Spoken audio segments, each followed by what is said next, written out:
Good morning, and welcome to the EPG webinar hosted by E3 Metals. This event is being recorded. During the presentation, all participants will be muted.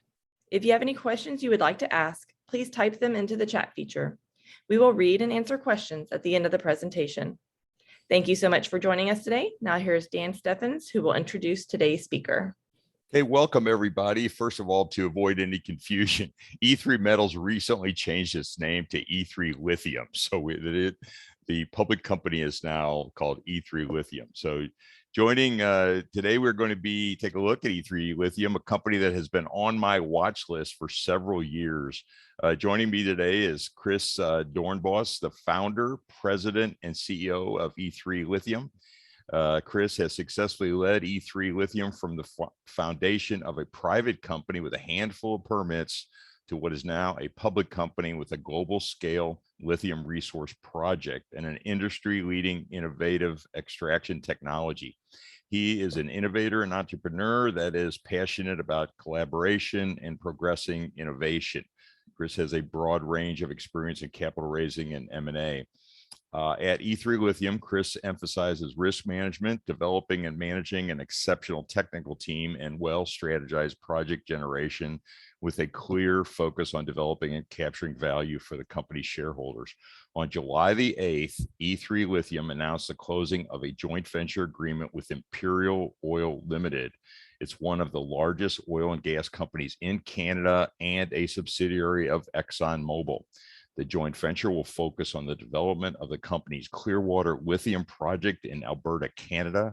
The joint venture's goal is to move toward commercialization of a battery-grade lithium for electric vehicles and energy storage.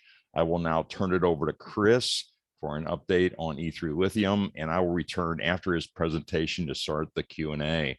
So go ahead, Chris, and you have control of the slides. Excellent. Thanks for having me on again, Dan. And I think the first time I was here on the program, it was live in Houston, but in the before times, pre-COVID. So very happy to be back presenting to you guys again for I think the third time now in the last 4 years. So obviously the company has come a long way since our first presentation when we were just getting things kicked off in the first couple of years. More recently, we were on talking to shortly after our preliminary economic assessment outlining the project's value of just over $1 billion US. And now extremely excited to be back on talking about some of the major moves and this major partnership that we've completed here with Imperial Exxon. So as mentioned, we've recently changed our name to E3 Lithium, mainly because of the focus of the company. We started off thinking we would be in the energy metals space, so E3 Metals, but it's become apparent now that our main focus, and this is intentional, obviously, is on lithium development. So we have a resource that we've been developing that's one of the largest in the world here in Alberta. We also have been developing a lithium extraction technology that is industry leading that unlocks this resource, and we believe many others across the globe. So all focused on the lithium, all focused on this market for electric vehicles, which is the driver for all of the batteries that are being sought out for the most part. Some forward-looking statements that I'll probably be making throughout the presentation. Our goal is to become a global leader in responsibly sourced lithium for the energy transition. And I'm going to outline to you why we believe that we'll be a global leader in lithium in the future. A little bit on the Imperial Exxon deal. So we've been working with this company for 3.5 years. We started off with an approach to them in 2018 to talk about getting access to their freehold land, which they have in our area. And that progressed for a little while. And then we decided that we would look at a more holistic approach to an agreement between us and them. And so we paused that land agreement and we started to work towards something that was a bit more fulsome, which saw Imperial Oil get involved in E3 in a bigger way. And that took a while to obviously negotiate. It went up to ExxonMobil, which is a 70% owner of Imperial. So this is really just the Canadian arm of ExxonMobil here in Canada. And so, with any big company, things take a long time to go through the gears. So, we patiently worked with them while they supported us. So we've been working with them on some of the reservoir development work in the past. And so this has now been finalized. We completed it at the end of June 23rd. What it is, it's a $5 million equity investment. But the main part of this deal isn't the cash that they provided, is the land. It makes us partners. Because we have an option on the freehold land in our Clearwater project area. And that enables us, we don't need it in Alberta, we don't need the freehold land to develop. We have crown rights, and that's enough for us to put this into production. But having the option on the freehold allows us to basically capture this land, consolidate the land holding, prevent any competitors from coming in. And those competitors include ExxonMobil themselves. So it enables us to develop this in partnership with them into the future. And regardless of what the future might hold for us, and we've talked about what potentialities there are for us to do something bigger in the future, at the very least, we are partners in this land, and that will continue for the life of this project. And so that's very exciting for us. Why this deal took a long time, because it's a big deal for someone like ExxonMobil to provide, and Imperial to provide this to us. The other piece of this is the technical support. You have to remember that Imperial discovered this aquifer back in the 40s, and it started the oil rush in Alberta. It is an absolutely massive aquifer. And it's the reason why this lithium resource is so large, which I'll talk about in a sec, is because of the prolificness of this aquifer. And when they discovered it, it was just a small percentage oil. As you would all know, the oil sits at the top of the aquifer in the trap. So the top 10 or so meters of this aquifer was oil of 250 meters, and only in a very small sliver of it. It's a stratigraphic trap at the top eastern edge of this aquifer in general. So for us, what that meant is that we had an opportunity to explore this for lithium on the back of that oil and gas exploration that Imperial started. And now what you've seen is it dropped below their economic threshold in the 90s. And so this deal sees Imperial coming back into this for lithium now, after they've exited due to low economics of oil. So very big for us. I think they're very excited about it as well. Looking at this from what E3 stands on, so we've got two main pillars, as I mentioned at the beginning: proprietary technology. It's an ion exchange process. We're in the process of trying to open up the black box on this, because although it is proprietary technology to us, a lot of people call themselves DLE that aren't DLE. And so we've started to change the nomenclature, what we call it, because it's important for people to understand that what we're developing is a water treatment facility, and we've designed that water treatment facility to extract lithium specifically. So it is just an ion exchange is used to treat water across the globe. Half of the uranium in this world is treated using ion exchange technology. So we're it's a very commonplace piece of a process that enables you to extract metals from water, and that's what we're doing. We're extracting lithium from water. The other big thing that we actually more recently announced last week is the increase of our resources. So we went from 7 million tons to 24 million tons of resources in the ground. I'm going to take you through where that sits in our project area, but it's another thing that truly focuses us in at developing lithium, because we have enough ground and mineral tenure in just the Bashaw district that we just finished upgrading to or increasing to about 23 million tons, that we can focus that for the development of our company. Just to give you an idea, it can produce at a rate conservatively 200,000 tons a year for 50 years. So it's a big resource for us. We're very excited about it. The other pieces of the company, obviously, that are very important, we're extremely well funded. We got $21 million in the bank right now, and considering a bit of a bearish market, I mean, it's a great time to be picking up lithium stocks. If you saw a recent report by Goldman Sachs, sort of depressed the market a little bit for lithium equities. But the last time this happened in 2018, the price of lithium fell through the floor because it was built up on speculation.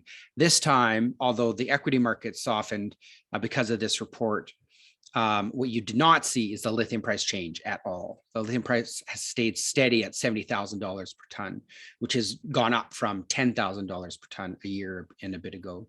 So the market for the product is very strong. We believe that that will be reflected in share values in the next 6 to 9 months. Given that we are developing this project directly for the automobile market for batteries going into the EVs, which is the majority of the market for batteries at the moment, we are building a product that is battery quality. So we will make directly from our brine a battery product. And this is unique in the world. People don't make battery products at the process facility. All of the lithium produced today goes through secondary refining before it's produced into a battery product. We will do that at our site. We'll out of the back of our process facility make a battery quality product. Obviously, your team is incredibly important. We've been growing our team over the past year and a half pretty steadily. We're at 24 employees now. We're hiring 6 new people to the team. Most of them technical people. The goal of these additional staff is building the commercialization team, the team that's going to put this into commercial operations. So we've got a very strong group now. I'm very excited about the team that we've built. Some very strong people. The best thing about this, and as you guys would well know, being down in Houston, you understand how oil and gas development works. Because we operate like a conventional oil, we produce from a well, we bring it to a facility, we strip something out of the brine. If you're oil industry, you're taking oil out of the brine. Us, we take lithium out of the brine, and you're putting that brine back down. That's very, very conventional oil and gas operations. We will look exactly like that. Everyone on this slide and everyone at the company, save for one person, and that's Jonathan Nielsen, top right. Everybody else has been hired out of Alberta's workforce. I'm going to talk about this for a quick second. The big thing I wanted to point out about the market change, and I think if you guys are interested in this talk, you're probably already seeing that lithium is a strong growth market but the 2 big catalysts that I've seen that have happened in the past little while that have solidified lithium as a commodity is the lithium battery is become the battery of choice. Every gigafactory being built in the world is being built on the lithium ion battery platform. The other piece of this is that all the OEMs are electrifying their fleet, every single one, whether in part or in whole, they're all electrifying. And that's a huge change over the past couple of years. And the difference with lithium than all the other commodities that are going into these batteries is that all of the new supply needs to be brought on from brand new. So you can't steal, like nickel, you're taking a bit of the nickel market, cobalt, you're taking a bit of the cobalt market, but lithium, all of it has to come on from brand new supply, which means a project like us and ours are essential to meet the demands. So the funding for that is going to be a critical piece going forward. And I think it adds to the robustness of, where we're going to see things like offtake support, capital support, that sort of thing. For those who have been following along since the earlier days, I think the point of this slide is really that E3 sets milestones for itself and that we achieve them. We are a very robust company looking to develop this into commercial operations.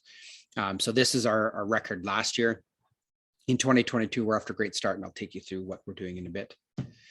Just high level on our preliminary economic assessment. This is the value of our project. This is just a 20,000 ton per year snapshot. Keep in mind, I mentioned that we can likely produce up to about 200,000 tons a year, so times 10 from this number.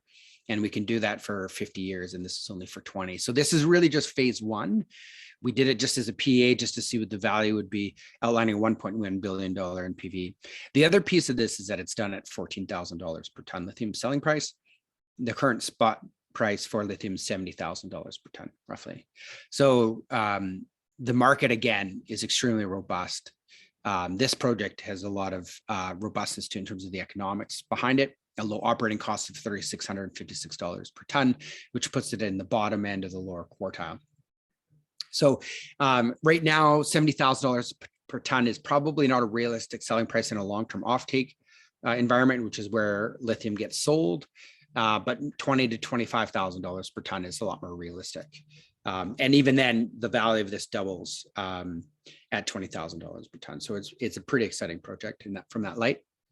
This is what it looks like, just high level. Again, we operate like oil and gas. So we pull brine out of the aquifer. We're not going to actually go where the oil and gas is. So we're going to step out of that area and go to where there's just brine. That's the purpose of the drilling that we're conducting right now, is to do the testing in the area where we actually plan to commercially produce, which is outside the oil and gas. So there's a little less data out there, and that's why we're drilling these wells. These are the first wells we've ever drilled, and these are the first lithium wells ever drilled in the province. So pretty exciting as well.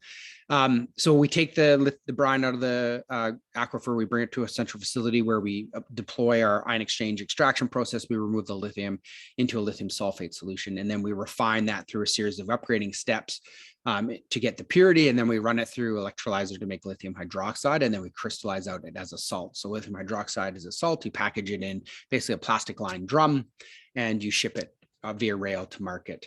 Other than being caustic, it's pretty inert, so it ships very easily.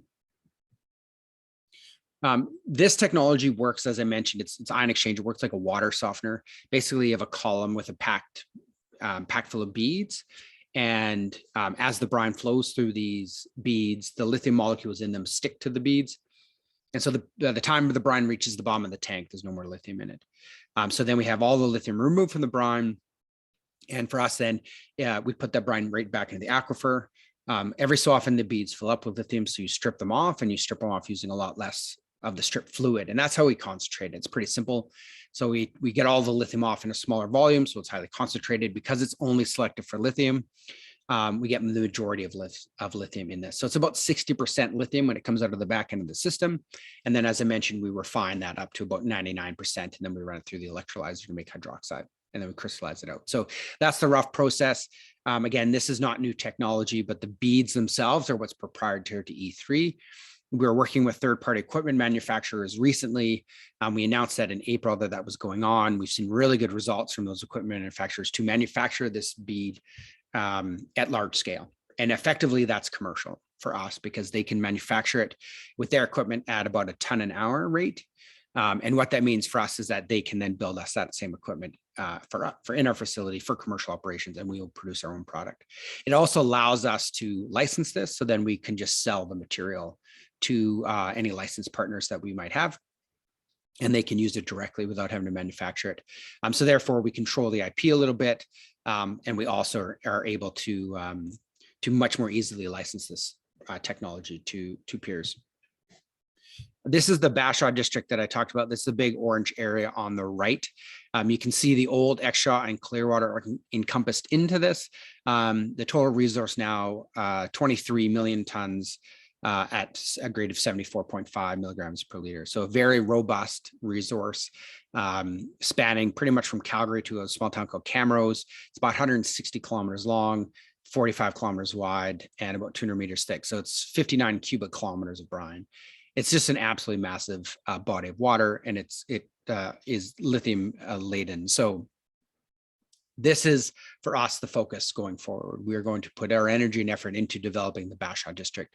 As I mentioned, we believe it can produce about 200,000 tons a year for about 50 years, and that's being fairly conservative.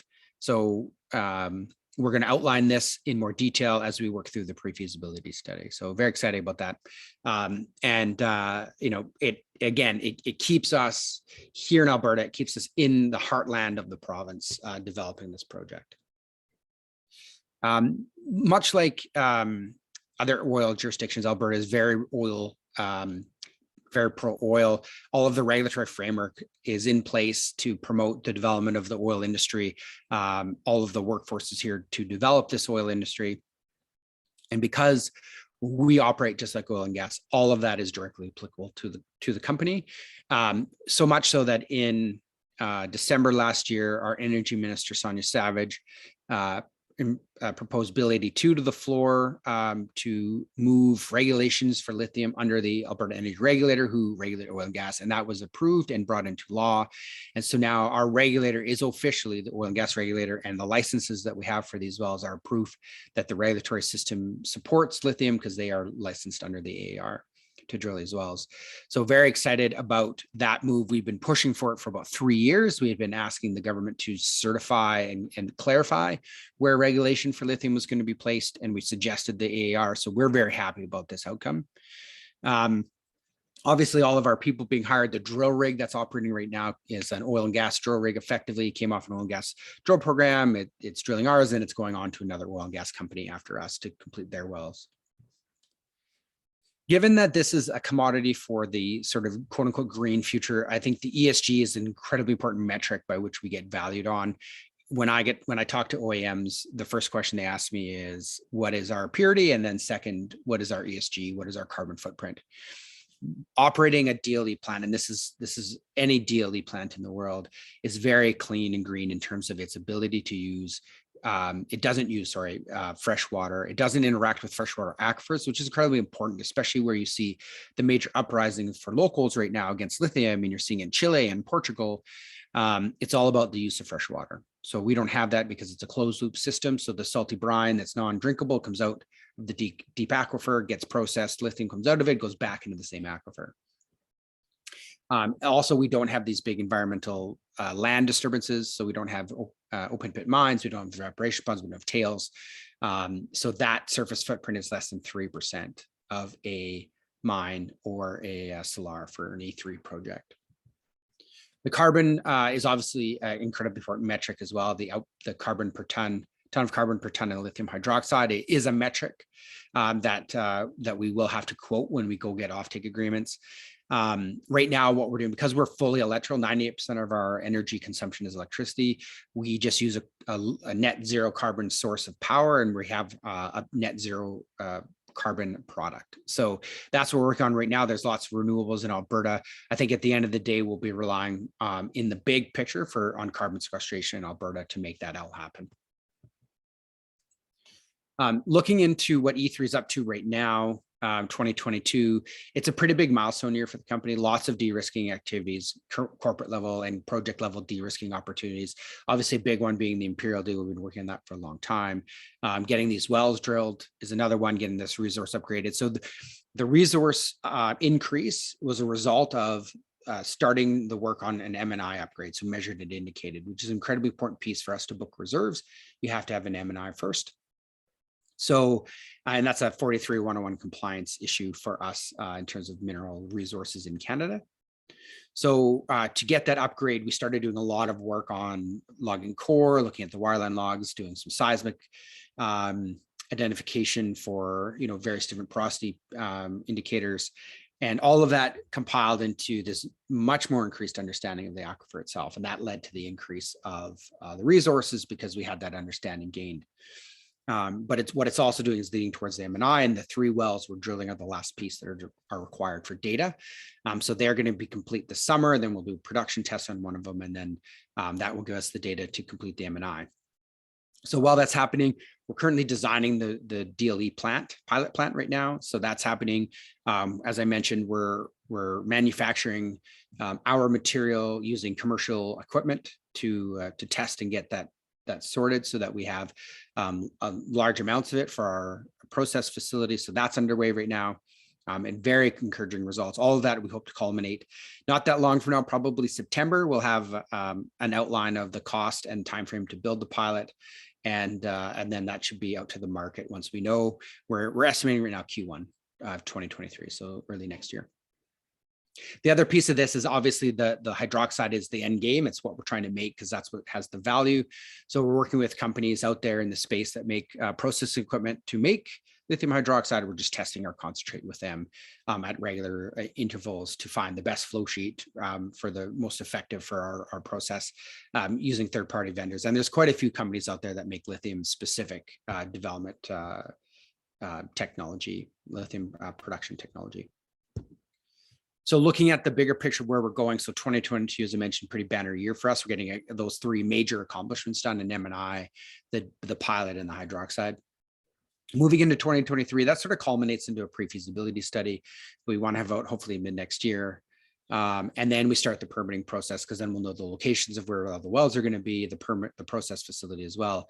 So we'll start the permitting process. We'll start the detailed engineering design of the commercial facility, and then the all-important project finance leading up to 2026-ish for commercial production, hopefully constructing that by 2025.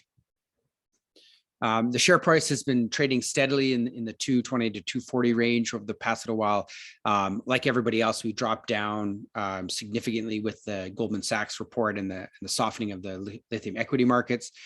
If you look at us relative to our peers, we're one of the top performing lithium companies. Just because of, in part the Imperial agreement, but also just that, we've come off the least amount. through this bit of a bear market. Again, I personally believe it's a good buying opportunity. I'm buying shares right now. It's a good opportunity to pick up on the market, because I think in the long term, the lithium stocks, the whole tide is going to come back in on lithium in a hurry.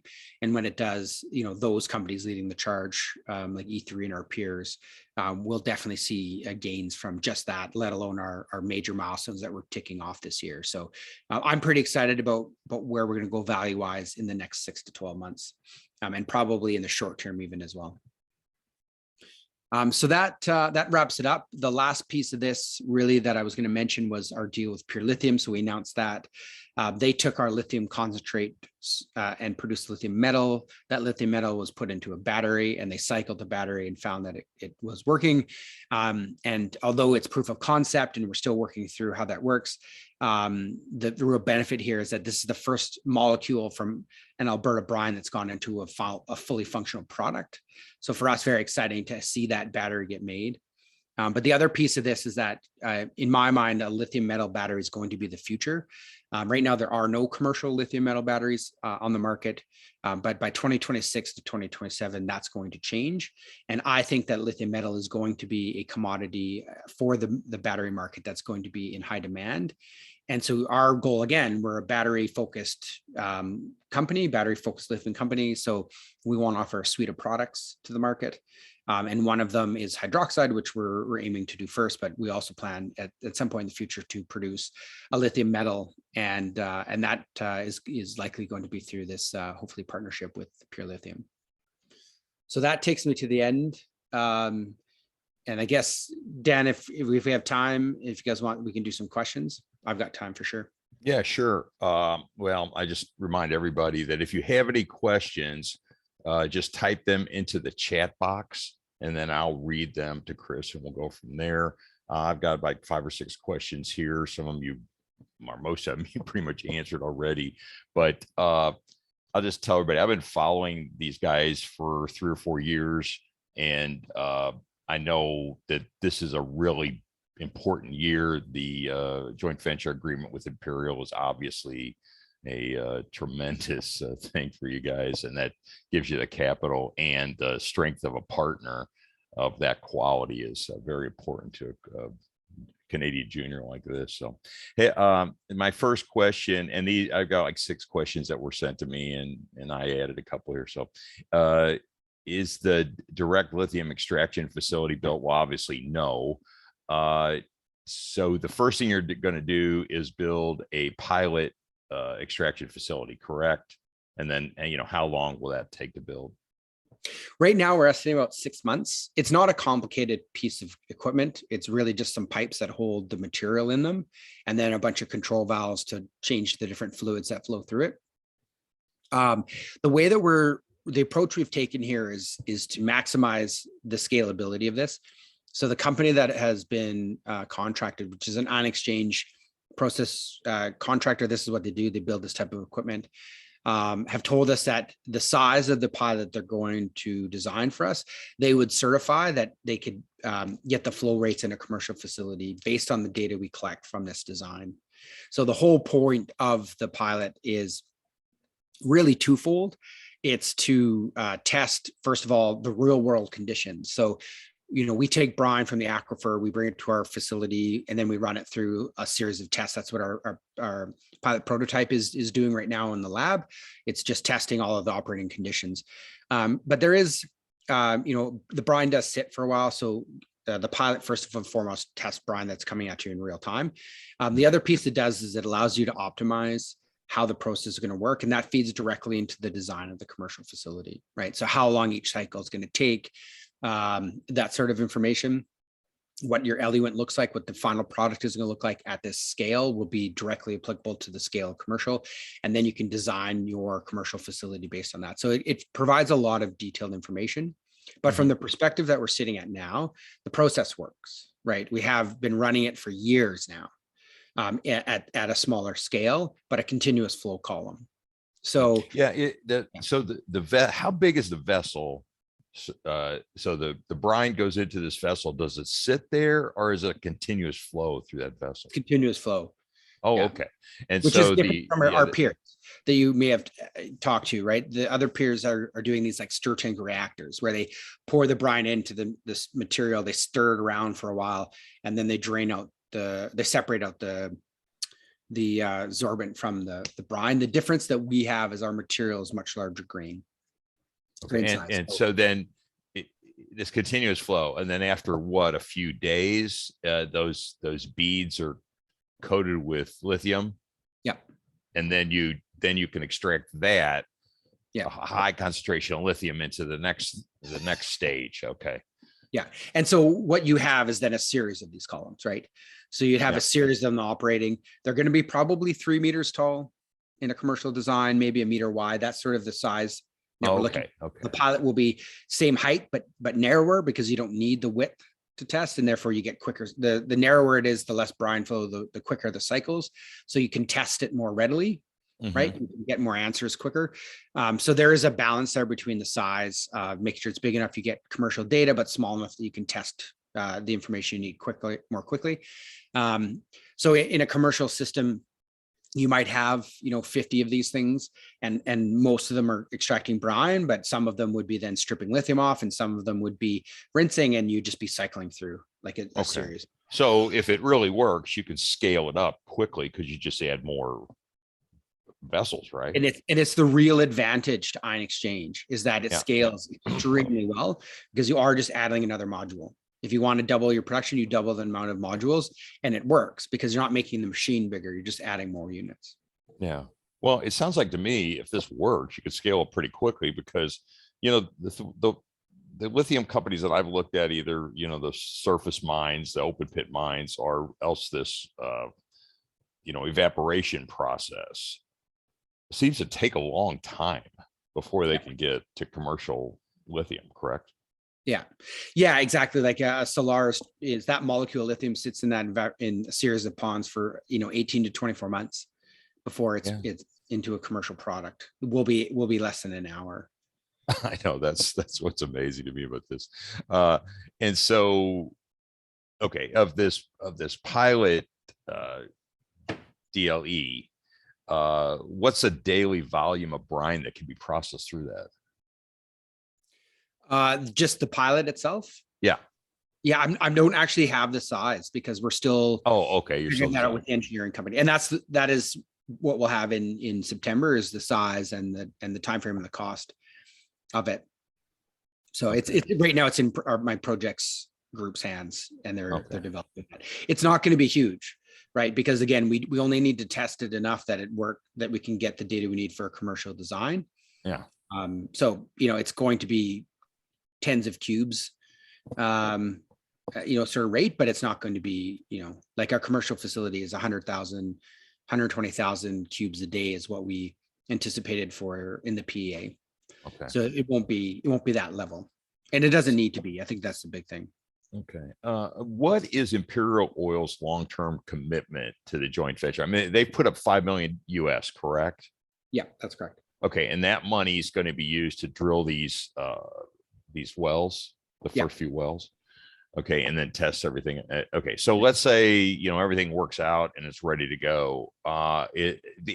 Maybe what I'm asking is, what's the financial structure of this JV? Like, where does it go, and what percentage does Imperial have, and what percentage do you have? Yeah, so right now this is just a corporate level equity investment in the company. Okay. So, but we did, contemplate what the future might look like post the pre-feasibility study. Like I said, they are landowners and they are now land partners. We've consolidated the land package. So regardless of if they get involved more or not, they will be part of this because they own the land.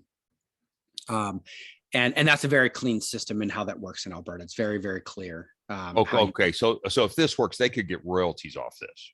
They would get royalties, and we don't pay extra royalty. We just split the royalty between the Crown and the freeholders. Okay. So they would be a royalty collector, and that's what I mean. Like, they're going to be a partner regardless. But there is a bigger picture that we have contemplated post the pre-fees, and really for them, the pre-fees gives them the information they need, the cost, the timing. We're a lot more solidified on our cost estimates at pre-fees level. So you're able to engineer an agreement in a bigger way, a lot better.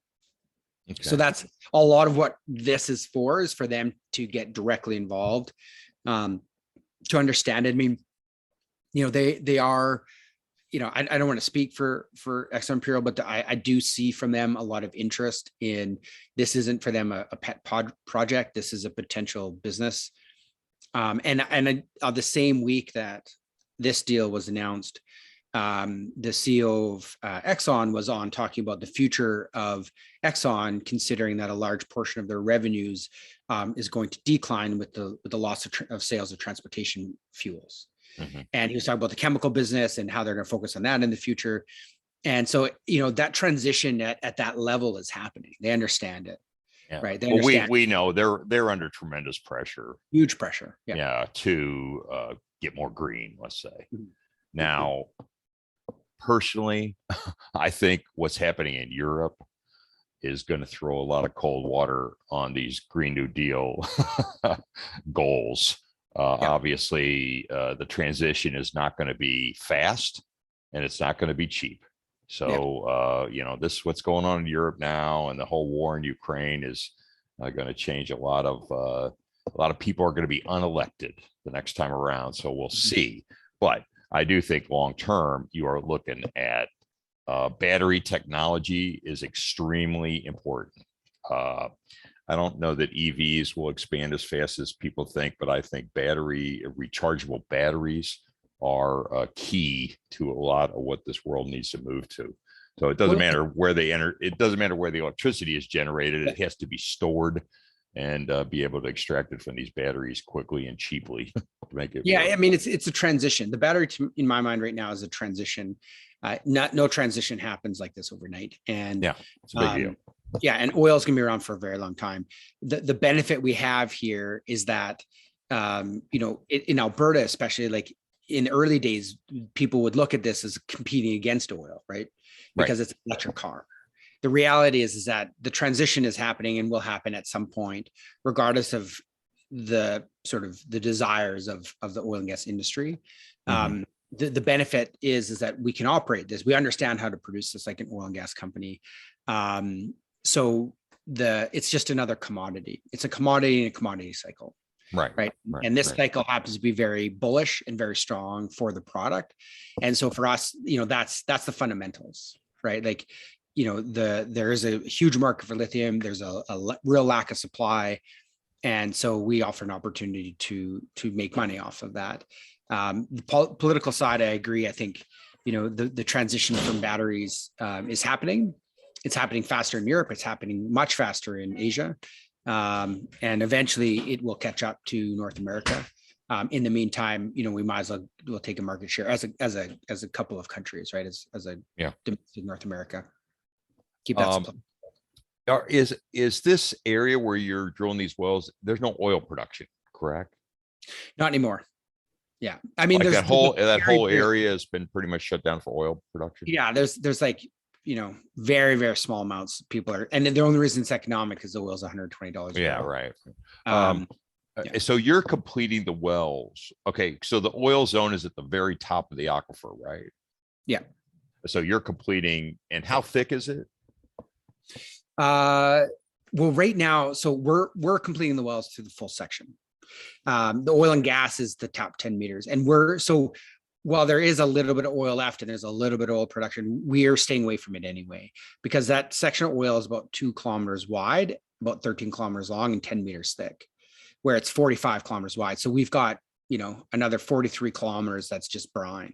So we have lots of space in this aquifer to go off in our own area without having to go near oil and gas and produce just brine. And we don't really want to produce oil because they've been putting other water down there. So the grade is slightly diluted. We think we're going to see higher grade with these wells, even just a little bit.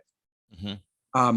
But we also we don't want oil coming through the system, right? So in the design, we have a simple walnut shell filter, but the reality is where we'll be producing from in a commercial sense, we'll have no oil. Okay. And so that the aquifer is plenty big enough. Like the oil is such a small piece of this relative to the brine that's in it. It's sort of inconsequential. And is the water in the aquifer moving? No. Oh, okay. It's all So it's just trapped just like the oil. it's trapped. Okay. And that's why I think the lithium's still in it, because it formed a trap for the lithium as well. But you're not going to need a lot of wells, are you? Aren't these wells going to produce a lot of fluid? Yeah. They do produce a lot. We estimate in the PEA about 3,300 cubes, which is like 18,000 barrels of brine a day per well. Wow, that's a lot. So yeah, there and we think even with the work we've done that number could be even higher. Obviously, it's still artificial lift. There's an ESP involved in this, but it's only 1,000 meters of head that it has to lift because there's a lot of pressure, background pressure in the aquifer. Yeah. I mean, what I like about the project, just thinking off the top of my head, is your scalability is seems like pretty easy and pretty cheap, right? Yeah. So, okay. Yeah, and we're looking at the concept of like a central converter, which is the nomenclature for refining in the lithium industry, conversion. So a central sort of refining process where we'll produce the DLE stuff. It's sort of disaggregated, decentralized across the aquifer, and then we can bring it through a small, simple pipeline to the converter, and then we can just expand, right? We just go and produce more, and bring that to the central facility. And the hydroxide manufacturing process is also somewhat modular. So as you grow, you can just slot more modules in. So you can design it for that. You can design the building and the footings and all that sort of stuff to support that expansion, and then just grow naturally and organically as you make revenue and as the project sort of dictates, markets dictate, that sort of thing. So the next stage, as far as drawing attention to the stock, would be the true feasibility study, and then defining the amount of capital you're going to need to go commercial. Correct? Yeah, I mean, I think that there's a lot of big moves first. Like once the sort of culminating in the pre-feasibility study, once the pre-feasibility study is out, the value is going to be pretty crystallized, and I think it's going to be significantly higher than it is now. And we're going to be looking for offtake agreements and that sort of stuff. So in the meantime, there's a huge amount of project milestones. Like demonstrating the DLE works in pilot is massive, and I think it's one of the big things that holds the stock back from really moving to closer to our peers. And keep in mind, most of our peers in the space trade over $1 billion market cap. Right. So Canadian, but and we're at 140. So there's a big run for us to catch up to our peers, as we do what they've done, which is de-risk the DLE technology. So pilot, and look at and big partnerships those are the two things that have created a lot of value for our peers. And so we've got Imperial, we're going to pilot, we're looking at relationships with other companies in the form of offtakes. So all of that stuff is going to come out in the near term, as we work through it, and I think it's going to create that same value. I mean, just relative to peers anyway. Yeah. And with Imperial having a significant equity stake in the company, I mean, they could easily fund the whole project, correct? Yeah, with cash. I mean, yeah, with cash. I mean, this is pocket change for those guys. So they could fund the whole project at a decent interest rate stuff. So that sounds pretty interesting. Okay. If anybody has any questions, type them into the chat box. This is kind of out of our realm of understanding, some as oil and gas people, but I'm excited about it, and I've been bullish. I'm bullish on rechargeable batteries, and I'm bullish on the metals that it's going to take. It's going to take a lot of copper. It's going to take a lot of nickel, right? I mean, it's going to take so much material to even come close to these very aggressive projections about EVs and all this stuff. And it's going to take a lot of lithium. So this is stuff to invest in long term. But anyway, I think you guys got something going here, so I'm interested to see it. You're thinking about coming to Houston and host a luncheon sometime? Yeah, that would be great.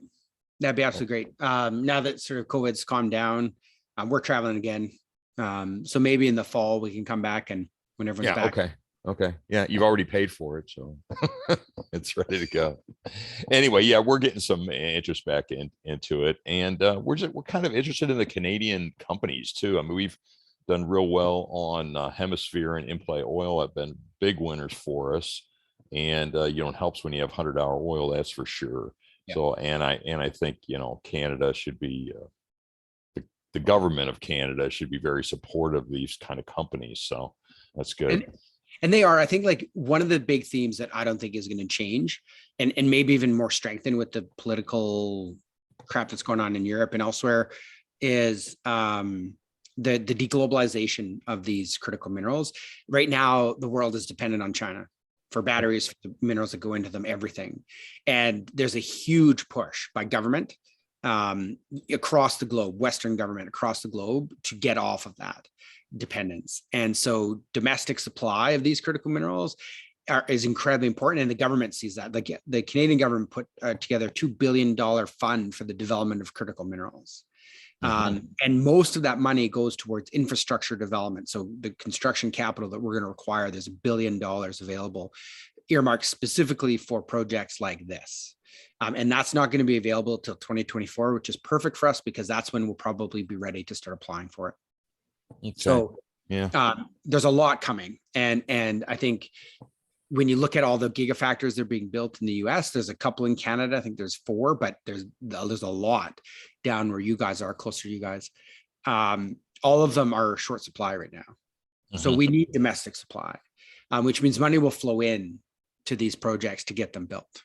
And so I think there's a lot more security in building this than there normally would be based on that deglobalization trend, because of the support of the government.